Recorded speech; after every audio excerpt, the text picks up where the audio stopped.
তো বন্ধুরা আমরা সবাই জানি যে ট্রান্সফরমার বেসিক্যালি দু ধরনের হয়।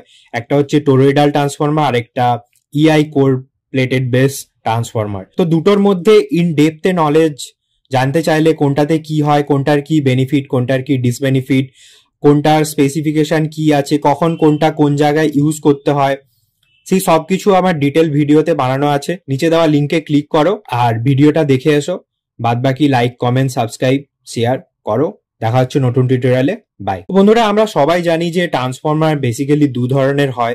একটা হচ্ছে টোরয়েডাল ট্রান্সফরমার আর একটা ইআই কোর প্লেটেড বেস ট্রান্সফরমার। তো দুটোর মধ্যে ইন ডেপথে নলেজ জানতে চাইলে কোনটাতে কি হয়, কোনটার কি বেনিফিট, কোনটার কি ডিসবেনিফিট, কোনটার স্পেসিফিকেশন কি আছে, কখন কোনটা কোন জায়গায় ইউজ করতে হয়, সেই সবকিছু আমার ডিটেল ভিডিওতে বানানো আছে। নিচে দেওয়া লিঙ্কে ক্লিক করো আর ভিডিওটা দেখে এসো।